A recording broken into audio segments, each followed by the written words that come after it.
Oh my goodness, there is so much happening in the world of real estate in Austin, Texas. JJ, what do you think about that? Definitely a lot happening in the world, and the Austin, Texas. Austin, Texas, I think, is on the map. It's always on the map. It's been on the map for years, the past several years. Yeah. Various reasons. Yes. Well, so I wanted to bring up some things. There have been so many headlines, so many articles, and I wanted to start right out of the gate with one of them that kind of hits me pretty hard. I'm going to share this with you. Tell me if you've seen this. It's the Barbara Cochran one. She's talking about when she thinks home prices are going to correct. So I'm a fan of Barbara. A lot of people are a fan of Barbara. That's kind of the idea here. It's like, okay, she's legit. Everybody's a fan of Barbara. So, and it's on Yahoo Finance, and they're talking about this sentence right here.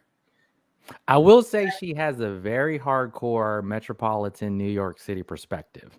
Yes, that's really important to consider. But metropolitan New York, in my opinion, moves similarly to a lot of the other major metropolitans. Do you feel that way or no? Oh, yeah, absolutely. But I think like there's a lot of America that isn't in the city that sometimes when you listen to Barbara is not relevant. 100%. Where do you think Austin fits in there? Yeah, we're up there. Metropolitan. We're a pretty big metropolitan area. We might not have the volume of inhabitants as New York or Chicago, or Dallas, but we're getting pretty large. So this sentence right here, have you experienced this? So I'm going to read it. If you're a prospective home buyer, you're likely in a tough spot. While you may be tempted to wait for interest rates to drop, if you wait too long, you could be dealing with a huge surge in home prices. I think she captured that beautifully. Have you had that conversation with a bunch of buyers? You know, I talk about this. It's just I don't know when that surge is going to be, but we all know there's waves in real estate. So it's a matter of I do tell people generally when it's low, you wait it out, you know. When what's low? You can buy now and wait as opposed to wait and buy. When what's low, you want them to wait it out. So if prices are low, you purchase and then wait as opposed to wait and then purchase. I see. So more about this particular. So I've had the experience, especially lately, where a lot of buyers are trying to take action, but the interest rates are so high that they can't absorb the monthly payment. Right. So I'll give an example. Like I've got a client that's at the $850,000 range or something like that. And the monthly mortgage payment with a substantial amount down was still upwards of $7,000 a month. And so that makes it kind of challenging for anybody. It's like a $7,000 a month mortgage payment when that same home a couple years ago may have been $4,500 a month. You see, that's where it gets a little challenging, or maybe $5,000 a month. And it's the reliance on faith, because we don't know, but it's the reliance on faith that the interest rates are going to drop and they can refinance. And that's what everybody's hesitant about, right? Let's see what Mark says. Really need an overlay of Ian dancing across the JJ too, the front of the video to the music. That would actually be really funny. We could probably make that Cool, right? happen with AI. There's a lot of cool AI stuff going on. So we'll get Randy to do it, to dance in front of the in front of the intro. You see the comment? Y'all don't want that. We want that. Mark wants it. I think we should give Mark what he wants. He's always been an advocate. Mark, we appreciate you for checking in, watching, and always being here and making it fun for us. So, Randy, have you had buyers, sorry to put you on the spot, but that have been hit by the interest rates?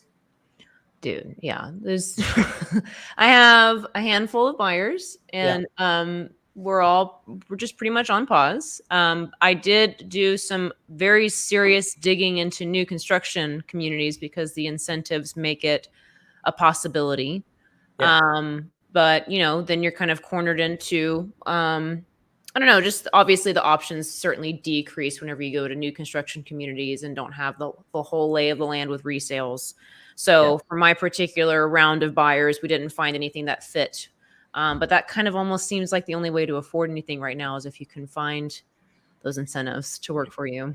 See, and it's so insane to me because you go to a lot of other places that aren't Texas and there just aren't new construction. Oh. Right? You think about it, like you go to New York, you don't get new construction. Mm-hmm. That's very true. What are those people doing? Right. What are they doing? Because people are still moving. And so I heard, and tell me if you've heard this, and I'm not going to cite a source because it was another realtor and I don't know if I believe them, but I heard that for every 1% drop or decrease in interest rates, you get a 10% increase in home prices. This is average, national, across the board, and historically. So I would check that data. It's probably an NAR statistic because that's where a lot of us look at when we're first getting our information. 1% down in interest rates, the home prices surge 10%. I mean, I feel like that fits in with what happened. We were always dancing around 5% before the pandemic, and then it dropped down to 2.5 to 3, and then at that same time for Austin, I think our peak increase was 25%. Yes. So it seems to line up pretty well. And then yes, just having lower interest rates come for us, which everybody needs for things to be affordable, will certainly just make the home prices go back up. Yeah. And so even Barbara is saying exactly that. And I think we all know this, right? We're all educated. We're all paying attention to the headlines and reading beyond just the headlines and going in and checking the data. And so we know that when interest rates come down, more people are going to be in the market, right? The question is when, which is why I wanted to keep watching this. Story continues. But it shouldn't be, to the scary extent that we were going, because interest rates should never go down to 2 to 3% again. That's just not good for the world. I do. If we could just get down to 5%, then we can do an equal balance of people, having home prices that stabilize and the investment is sound, but buyers are able to have affordability within their mortgage payments. Yeah. So Cochran is still saying that we're not going to have a catastrophic housing collapse like in 2008. I think we all agree that this is different than 2008. Yes. Absolutely. Oh yeah. Yeah. But this is the line, and you've heard all of us say this before. You can't compare it because it's not the same. So because of that, we don't really know. The Fed doesn't know. Nobody actually knows what they should be doing to correct it. And I think that's part of the issue, right? This is interesting too. So she talks about commercial. So commercial is something that I don't have as tight of a pulse on. And it talks about commercial people not having the confidence to buy right now. Have you heard anything or spent any time listening to people talk about commercial? I'm just not involved in that space. I don't have valuable insight to share on that. How about you, JJ? Yeah. Not too intricate. Just kind of intuitively, I understand office space. I think she's talking about this here in that paragraph. Yep. Office space is on the, the verdict's out. If they need it, if it's going to get repurposed, I'm having a feeling it's going to be repurposed into something a little bit more experiential. Like, why would you go out? Do you need even retail? Just Oh, yeah. again, intuitively, definitely a residential expert, but I went into a shopping mall recently. I thought it was super outdated, and I saw a store they had like pellet guns, like you could shoot it like it was a carnival or something. Oh, And I thought it yeah. was really weird. Or they had like the bouncy house where you could bring your kids to play in a playground, and I just felt like there is a weird dated thing going on in here. Like, is this going to be a carnival? Like, what is this building going to be? It's really odd. I actually really like that because if you think about it, a lot of things in life are cyclical, right? We know the fashion industry is pretty cyclical. We know that the housing industry is cyclical. We know that the things that make people happy is not money. It's spending time with other people. And COVID, I think I can say that now without having an issue on YouTube. But in COVID disrupted that. People have always wanted to be with people, right? And you start having these different generational gaps where social media breaks people apart, and they have this inflated sense of self-worth. But then it all ropes back around to when you're spending time with people, you need that. And so things like there is a point. The point is things like carnival games. It's so basic, but it's genius. And bounce houses. I was actually at a friend's, I guess my niece's technically son's birthday party, and they rented out a bounce house. And I was like, okay, this is great. Kids are bouncing, playing. There were probably 30, 40 people in the yard at the house. It was wonderful. And everyone was smiling, having a good time. Piñatas, the things that we kind of took for granted because, video games or anything else that's out in the world. And Leslie hit it on the head. Uncharted territory. Yeah. Just like how Highland Mall. Is it Highland Mall? I think it's called Highland Mall completely flipped the switch. I was blown away with how great it is. It's Austin Community College. Yeah. So it was Austin Community College, and I don't know why it died. I actually don't know much of the history. Anyway, it didn't have anything going for it. There was nobody there. There was nothing around it. It needed some love.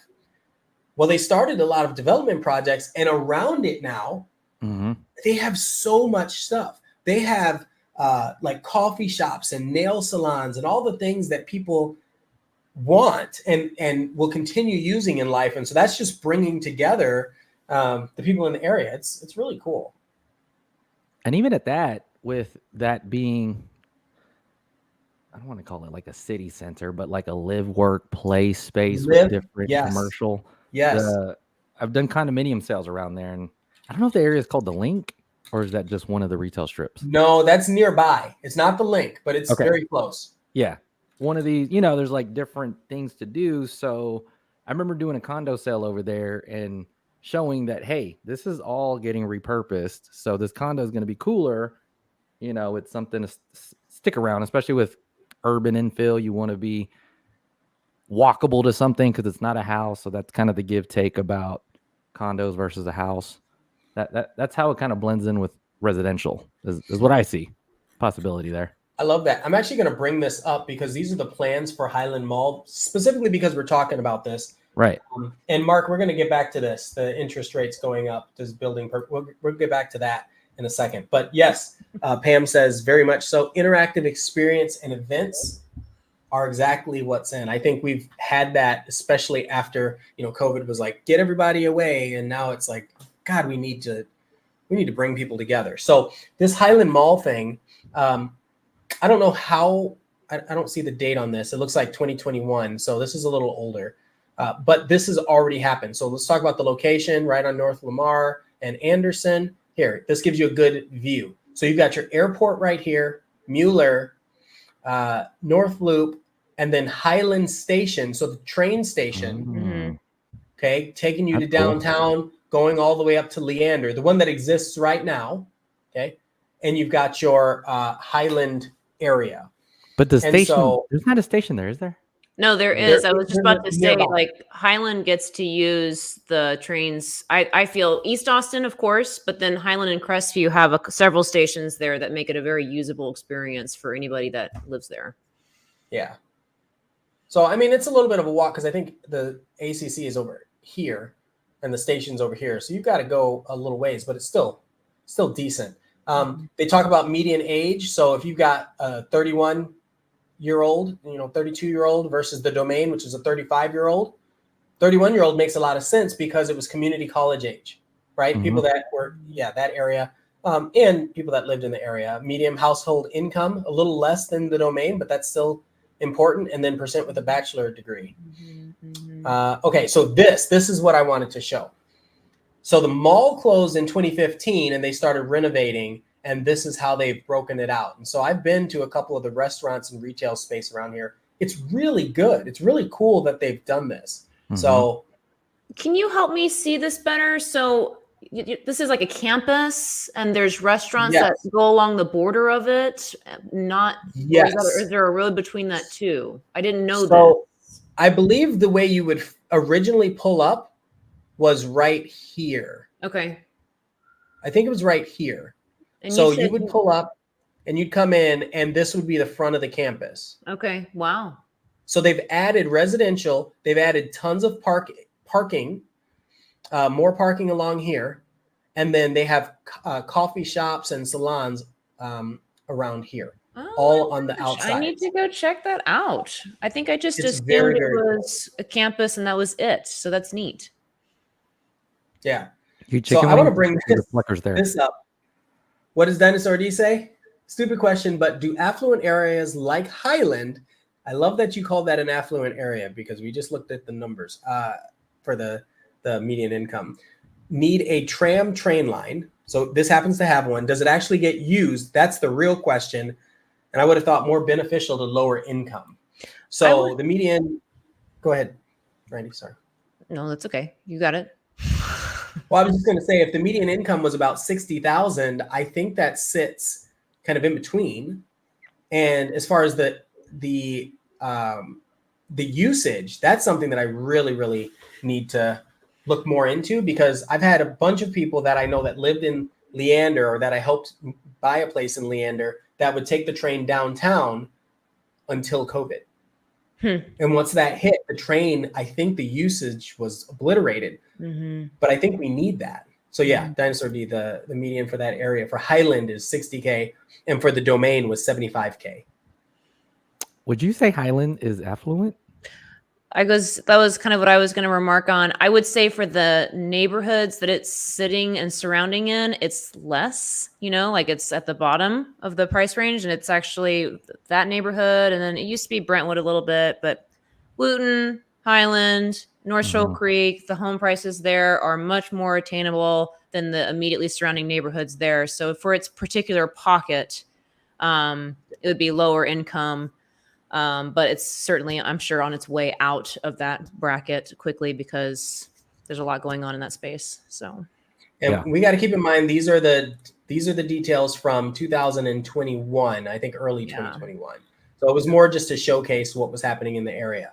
And so look, 120 affordable housing units. There you go. Okay, some trails and then standard residential units around it. So condos. And then good amount of retail and some parks in between.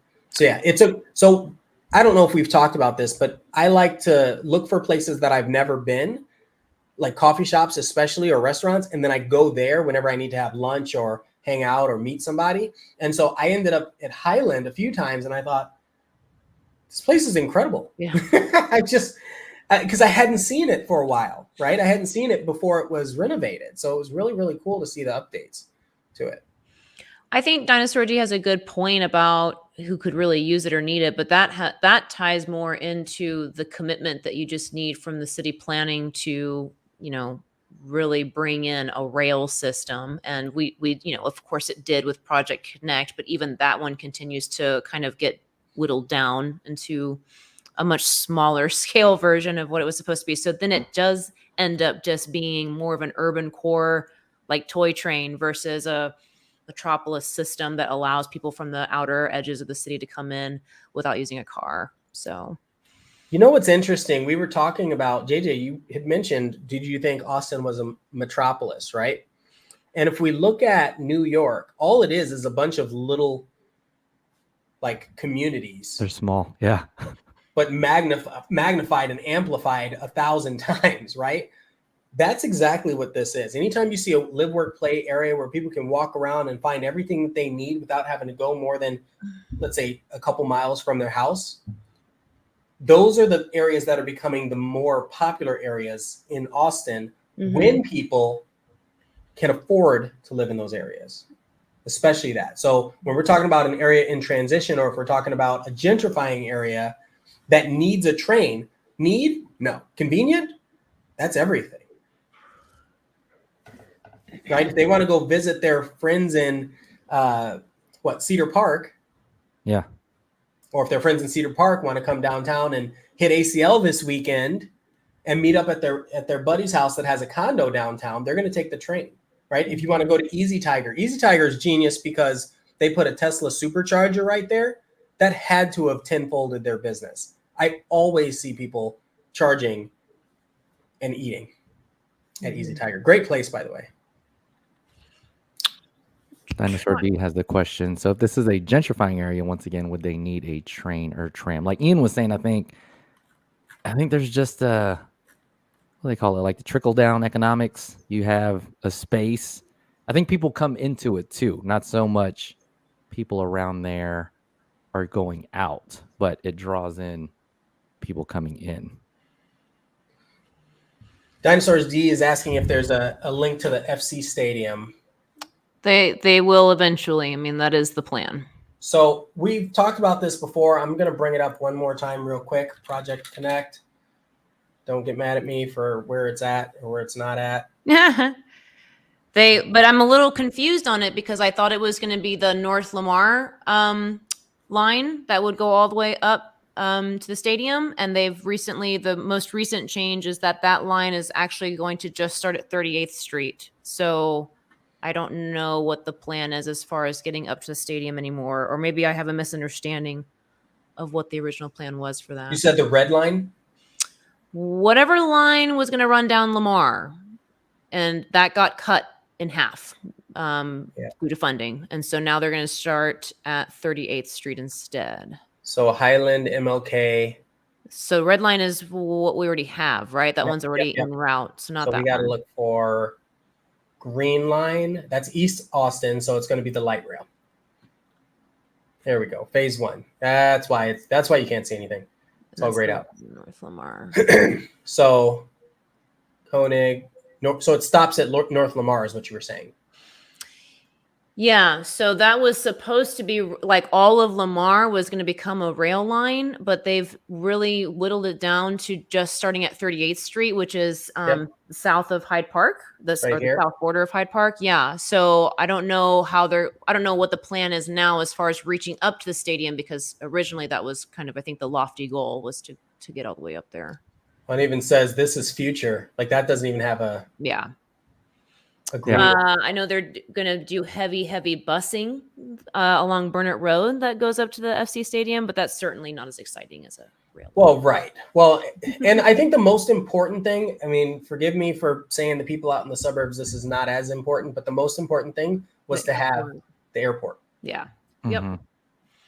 Yep. This is a good question. Is our train going to have features like New York's, aka flooding and street bats? Good question. That's so funny. Well, we're not going underground, so we should. They were supposed to go under the river to connect north and south. That I do believe that is part of it. Oh. Right. All right. So back to this Barbara Cochran thing. She just says it's going to be a bit of a bloodbath before it gets better. She didn't actually give us, like most headlines, didn't actually give us a date, but you have this. You have some cities where prices are rebounding by 20% in 6 months. So that's her. I've seen like Midwest towns doing better. I know for sure Austin's tough. It's a bit of a bloodbath here. This is a challenge, Mark, or anybody, if you can find it, Dinosaur D. If the red line, like how many people are actually using the train? Where do we get these numbers? We want to know. We know the Leander Mayer years ago was he said, "Nah, I'd get rid of it if I could because not enough people are using it." But I don't think the people using it felt that way. Yeah, I don't know about ridership, but I do think people still like their cars, and we could still park in a lot of places. Let's come back to this question that that Mark had asked. As interest rates go up, does building purposely go down? What are y'all thoughts on this? Generally, I think the waves are a little off. They don't ever line up enough because of the supply chain, and if you're ramping up to build a lot in a great market where you think you're going to sell a lot, by the time you start getting online, it's a whole different economical environment. So that's part of feeling it out. It's tough to have it align perfectly as a developer. I think there's a lot of delays, and they do their best to figure it out, but Well, I don't think it works especially like that. since nobody can figure it out anyway. So how can you plan when all the experts are wrong all the time Yeah. about the interest rates? Well, there are so many factors at play here. So a great example is HEB. HEB, when they buy land, they buy it so many years in the future when it makes sense for them. And then they'll sell it off if they need to, or they'll start building when the population hits a certain number. So Oh, that's interesting. that same kind of thought goes for, I remember discovering how much land Round Rock School District, Round Rock ISD owned. I was like, oh my, they have thousands of acres. I was like, what the heck? D.R. Horton, #1 landowner in the state of Texas. They have land all over the place. A lot of people have this land. And so if they're going to start selling it to builders to be able to develop, it has to make sense for them. They have to need the cash flow or want to be able to use the money for something else. So, but for a builder that doesn't, or developer that doesn't already have access to land, Yeah. when does it make sense for them to purchase it? Yeah, I think the bigger question is how much land do developers have to sell? Right. That's kind of like a resale owner. If Correct. the longer you owned a property, the more likely you are to sell it because you have more profitability, more flexibility, more sales cushion. Yep. So and like Ian said, a lot of these builders have been sitting on land for, D.R. Horton's probably owning, I don't know, Liberty Hill right now or whatever. Oh yeah. Oh yeah. Right. Well, I mean, you got to think about it. D.R. Horton started in the Killeen area or Temple, one of the two. And so they probably bought up so much land in that space before they started branching out to the rest of the United States that area, it would not surprise me if it was canvassed by them and just nobody knew it. Like even when they do sell it, they've got all the mineral rights. Not that that's relevant, but gosh, think about that. Okay, so the next article I wanted to talk about was Redfin CEO. How many of you like the Redfin CEO? There's a lot of realtor news on behind the curtains here. Yeah. But what's this guy talking about with buyers and sellers? So this is something that we see echoed in from the mouths of a lot of real estate agents and brokers and brokerages, because I think mostly because of the election and all of the stuff that's happening leading up to it, and then where we are today. How long will it take for us to hit a recovery? So we're looking at, you'll have to ask the Fed when the market's going to get better, because it seems unlikely that the interest rates will ease by the end of this year. I think we all have kind of figured that out at this point. So the only real question is, are we going to get it by entering the home buying season of 2024? No. Well, most people have written off 2023. Do you think the home buying season, they're referring to late spring? I don't think so. I don't think so. When do you think it would be? Maybe late summer, early fall is my first time to allow myself to maybe have some hope about it. But I mean, this is kind of what a lot of experts predicted that I follow, was just be ready for the long haul going into like late 2024 and 2025. And it just keeps showing me that that's possibly what's really going to happen. I don't know. What do you guys think?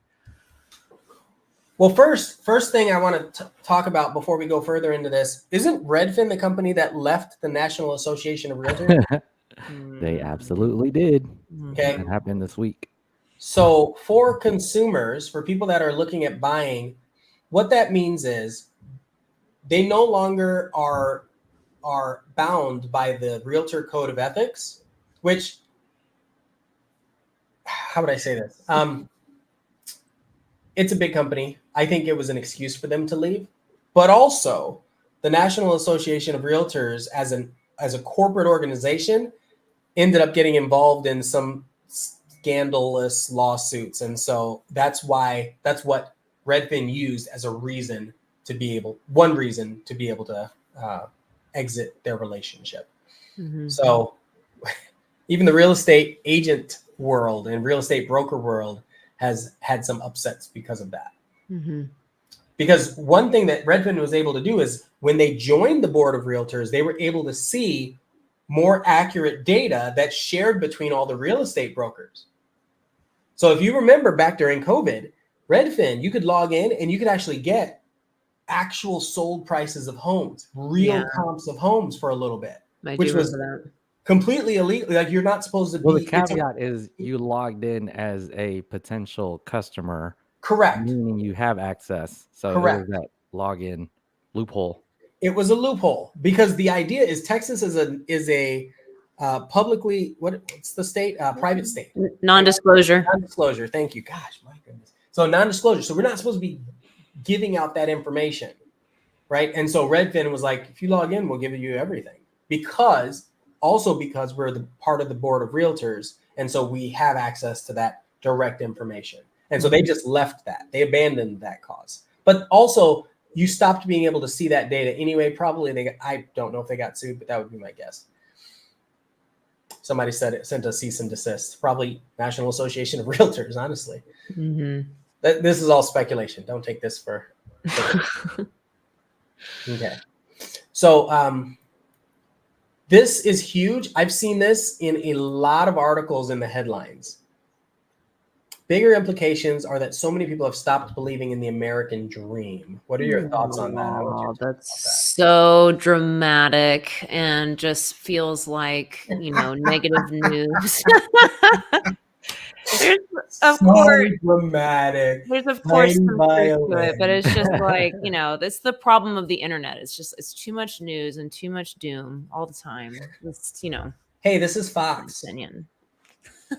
Yeah, I didn't say anything else, but hey, this is Fox. Notice that. Okay, so Dinosaur D. I think this is back for the Project Connect, but we're going to talk about it anyway. Numbers don't exist. Government buried it, not to make people upset that they spent so much money on something that not a lot of people use. And don't get me wrong, I think that could change if the correct locations are joined together. Downtown Zilker, FC Stadium, and the Burbs. So he's talking back about the Project Connect and not knowing how many people are actually taking the rail line, but that they charged Austin taxpayers a lot of money saying, we're going to do this. And then when you fast forward to today, they're like, well, we're actually going to do this. And then it's going to become a toy train. It's very frustrating. It is Christmas time. So yeah. That goes back to my development comment too, because I think when the rail was laid out, you didn't know there was going to be a stadium there. Now there's a stadium there, and it's not. They're far apart. Yeah, that would be a huge boon. Soccer brings the world together, right? I'm a big fan of public transportation and rail lines. I spent time in the Bay Area. I didn't live in San Francisco. I lived over in Oakland, and I would use that BART heavily, and that would get me from place to place without having to use a car. And it was set up so well. It makes so much sense, but it takes so many years and so much commitment from the city and the people who live in there to be able to create a system like that. And I just feel like it's just not a strong enough push here to be able to get there with it. But it's also like too little too late because we already spent our money on it too. So It's a hot button for me a little bit. I was in Colorado Springs, I think 2 or 3 weeks ago, and that's a heavy military town near was Fort Collins. I think they changed the name. But I get there, the train station is glorious. It's incredible. I'm like, wow, look at all this. Wait, I saw that. Did you like fly into Denver? I did. I flew into Denver. I wanted to take a bus and I wanted to take a train, and I stayed at a hostel. Don't worry about all that. I'll link that in the comments below. These were all different experiences. So, but I bring that up because the public transit, I don't remember what it costs. I want to say it was only a couple dollars for an all-day ticket and then $20 for a month ticket. Yeah. To get it, can you imagine if we had the public transit to be able to go wherever we needed, not realtors, but everybody else, wherever we needed at $4 or $25 a month, no gas, no car insurance, right? It takes and having full confidence that whenever I get off at my train stop, some sort of bus is able to take me to the next spot that I need to go to when the train couldn't get me any farther. So it's such a heavily involved system that would take so much more than the effort that gets put in. I don't know. It's just sloppy. It's just kind of messy. Listen, if Keanu Reeves can do it, I can do it. All right. Are we still talking about this, the mortgage rates, or are we just skipping past? Well, I do want to talk about this. Stop believing in the American dream. What just happened? The American dream. How many of you have seen these rent-only places popping up? Because NetSuite shows. Oh, yeah. Yeah. Like rental communities that look like houses, but they're townhomes for rent. Those places? Yes. They look like, they are single-family homes. They don't look like it. They're detached homes. Yep. You can just never own them. I've seen a few more of those popping up recently. What are your thoughts on that? Do you think that does attribute to the comment of the American dream dying? It's nerve-wracking. There's another doomsday thought articles out there about America will become a renter's nation with, large companies buying up all of the homes, and then nobody's able to, that was a very deep, heavy feeling, especially during the craziness when you couldn't compete with those large companies that were overbidding and winning everything. I think it's important to have a balance of options, though, too. I don't know. It's such a confusing space right now. I can't quite tell what direction it's going to go. I don't want it to be a renter's nation. I want the American dream to continue to live on. It's important to have that. For some people, it's the only retirement plan that they have is the house that they bought 20 years ago. So I think it's an important thing to keep around. Who is this? You will own nothing and be happy. Is this, who is that? Like that's not Dave Ramsey, right? No, that's like a futuristic author of sorts, maybe. I don't know. Orwell? I don't know. Dinosaur D might know. But I think American Dream wise, there's so much America to cover. I think Klaus Schwab. Oh, okay. Interesting. I think there's still ownership opportunities. I don't know exactly where they're at, where they're affordable, but I do know people. There's so many people that are looking for affordability. It's going to move around. Like there's a point where Austin wasn't like the Austin we know now. It used to be this affordable. The median price point in Austin in the 2000s was in 200s, which was very equivalent to national averages, right? And I think, the country may have another pocket. I don't know where it's at. Austin's definitely a lot more expensive. But, maybe like Gerald's a pocket, maybe Taylor, some ownership there. I think there's patterns. Pflugerville is getting kind of bought up, but like I said, maybe a Taylor, a Gerald, wherever the jobs are going, there's another Austin somewhere. You definitely have to understand the market and figure out what's smart enough to purchase, though. This right here is probably one of the most important things I've seen most people today understand, right? So Dinosaur D says people need to own their property. Mm-hmm. It drives productivity and ownership and takes burden off the retirement and rental systems. Because you think about it, the majority of Americans' wealth is in their homes, in real estate. Right. And so if you don't own real estate, I'm not saying you can't be wealthy, but people don't do a very good job of saving money. It's kind of the most Americans basic way for you to have savings, though. You know, for people that are just not savvy, they're not going to dig into investments. This is the one way, and it's important, I think, to have that as a goal. Even if it never isn't, I don't know, even if it never is attainable, you should always be striving for that, for something. Make sure that you're trying. Well, I think what Mhm. happens is a lot of people are in the world of I'll figure it out later, Yeah. right? When prices go down, or sorry, when interest rates go down.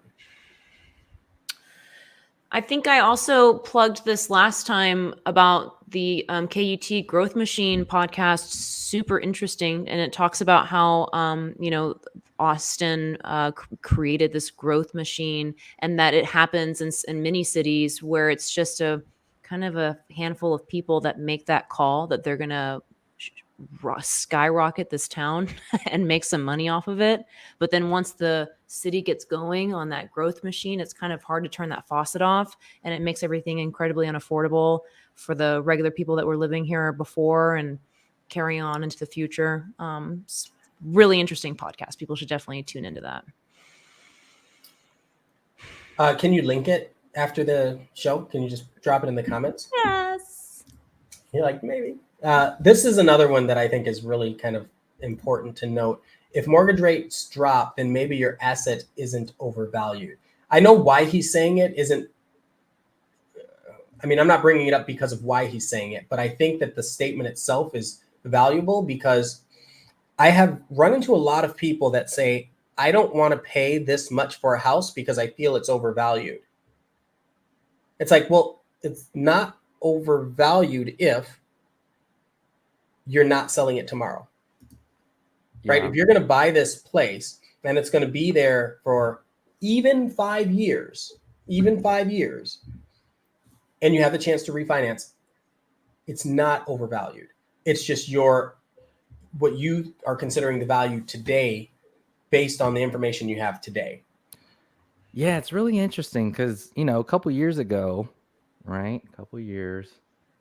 There was a frenzy, Yes. right? And it's super slow now. And, I know you may have to have big pockets to wait it out, but I constantly tell buyers, like, would you want to shop when no one's shopping, right? Where you could just make an offer. You could have the attention of the seller, just you, no other multiple offers, and attempt to negotiate with this seller? Or do you want to wait for the frenzy, like, the extremes? Or are you going to try to time it out somewhere in between?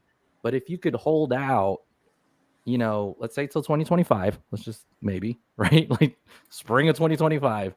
I know that's far away from now, but I don't think you would want, I don't know. I don't like the frenzy. It's you're caught up in it. If you're sitting on cash, let's say you're sitting on $1 million cash. Mm-hmm. And I know not everybody's in this situation, but I know. Let's just hypothetically say that. And you're like, well, I don't want to buy this $400,000 house because I think I can get it for $375,000. Imagine if you wait until then to start buying. Like, depending on where your money is, what is the likelihood that you'll get it to grow better than if you were to buy two houses at less than $500,000? It's a good one. It takes deep pockets. I admit that. Real estate, Well, people that have cash have a lot of opportunity right now. I remember back in during COVID times. Is that a thing? Can we call it that? During COVID times, a lot of people had cash and said, no, I'm paying cash. It's like, yeah, but interest rates are 2%. Nobody cares. Yeah. Yeah. Right? I would say, I mean, if you're looking at a $400,000 house and you don't want to buy it right now because you think you can get it $375 later, you could probably get it at $375 right now. Yeah. So it's like that's where the deals are at right now, is heavy negotiation and then pile on some concessions if you don't have the cash to help the interest rates. I mean, you can do those things, but it's really hard to convince buyers to play that game and and to believe in it. Mm-hmm. The same, I think a lot of times what buyers don't realize is that the sellers have to make money to do whatever it is they need to do. Mm-hmm. Yeah. So there is a bottom dollar. And if you're exceeding that bottom dollar, unless it's life or death, they're not going to go beyond that bottom dollar, that net, whatever that net zero number is, right? So you have some people that have to move back for work. It's kind of an interesting situation. You have some people that have to relocate because of health reasons, family. It's always love or money, right? So that might make sense. But if somebody's in their house and they're like, I'd like to buy another house in another community, move a little further out, get away from people because Austin's growing too fast. I hear that all the time. Right. Right. Well, that seller, sure, they want to go and they want to buy a house that's at least a lateral move in most cases. So in order to sell their current house, it depends on when they bought it. If they've had that house for 10 years or 15 years, they might have some equity to play with. But so many people bought houses in the last 3 years that are now in the situation where they want to make a move. They don't have the equity to play with. And I don't think the buyers understand. They think, well, I'm paying cash. I'm ready to close. They can give me an incredible deal on this house because I know they can, because the market's not what it is. It's like, yeah, but the equity isn't what it is either. And I don't think the buyers are seeing that. Yeah, that's a good question to ask. How long has the owner had the house? Well, if you look at a house and it's built in 2020, there's your answer. Yeah. Because we get that all the time. I want a house that's new, and I want to offer them $100,000 less on a $600,000 house. I'm like, dude, 20% less? Where are you getting this? Where are you coming up with this? So go for older houses if you're looking for more opportunities. Leslie also says it is not about timing the market. It is time in the market. Yeah. Yeah. It's a long game. Would you agree that real estate is just kind of a deep pockets, down payment? Oh, pay yeah. monthly? I don't know, man. I'm working on an assumable right now. So for those of you, that's an opportunity. That's an opportunity for buyers that don't necessarily have the means to put they can't necessarily afford the monthly payment or don't want to pay the monthly payment. The problem is you usually have to give a pretty substantial down payment to make it make sense. Oh, yeah. For the owner. But Usually. So for those of you that don't know, an assumable is someone has a loan on this house. Let's say they did buy it in 2020 and they need to move. They've got this loan at, let's say, 3% interest rate, and you want that loan. You can buy that loan from them and continue on with their mortgage, right? But in order for that to happen, their exit has to be worth it, right? So if they were to sell the house today, let's say they could sell the house at $500,000. You can't go in and offer them $200,000 and expect them to give you this house. Well, it's also mine.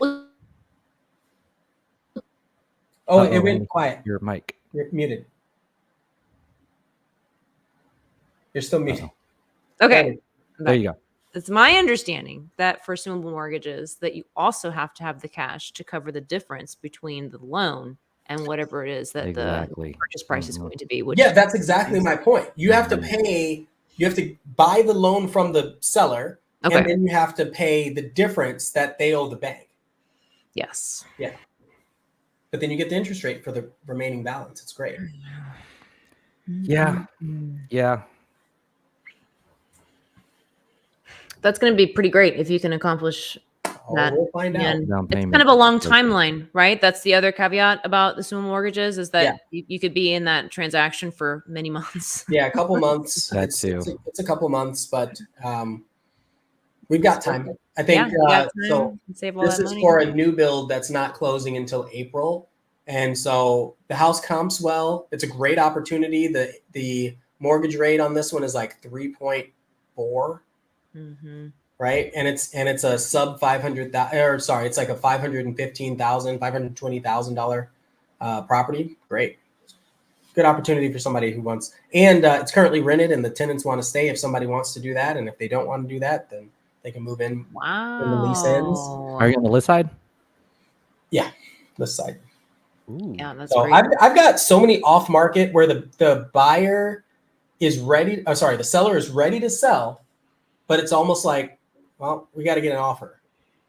They're not going to put it on the market. They don't want it to sit there. They don't really want to deal with the stress of selling it. But if someone comes along and they're offering what they think it's worth, they'll sell it. Yeah. So And at every range. I've got one at I've got the $500,000 one. I've got 750, two of those, and then I've got a 1.4 that's like that. So hit us up, because all of the realtors in your world, which should just be one of the three of us, all the realtors in your world have relationships, or should have relationships, to some people that have properties they want to sell, right? But the number just isn't right. So there might be some off-market opportunities where there And were realtors know other during realtors, COVID. right? Like now that we know, right? Like Ian has assumable opportunities. So if you approach me or Randy, we could approach Ian like, hey, what's going on with that assumable? How much cash is necessary to get that lower interest rate? You know, what's up with the seller? How long have they owned it? Yeah. Like all those questions. Yeah, was that a question or a statement? A statement that they okay. like reaching out to realtors. I just think that I guess my thing right now is like, if you're a buyer, just be active, be more active now. Yes. As opposed to when everyone else is active. Like, why wait? Just like feel out the market, see how low it could get, see what opportunities are out there. And I know it's tough. Maybe you don't have the down payment. Maybe, you don't have the monthlies to carry you over into a 2025, but it's worth figuring out, talking to realtors, seeing what's out there. Yeah. Assumable, seller financing. Those are some options if you have a little bit of cash that you're sitting on and you're just waiting for the right home or the right timing. Well, don't wait for the right timing. This is the time for those types of things. For sure. Okay. So last thoughts, Randy, ladies.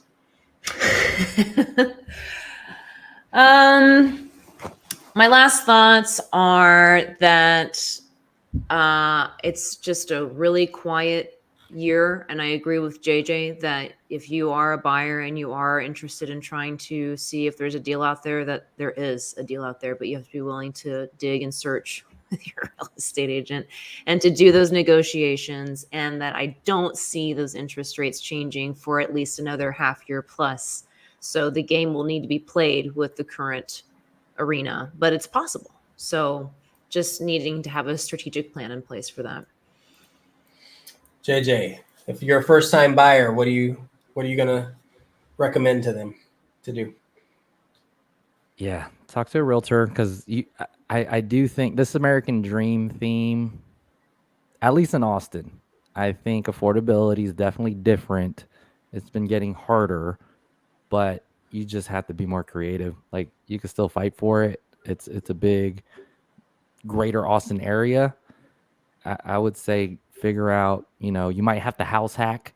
I recently sold a house to a 21-year-old, and he was able to figure out a down payment, which he did have a significant amount. But mortgage-wise, after renting out each room, he only had to come up with $200 a month.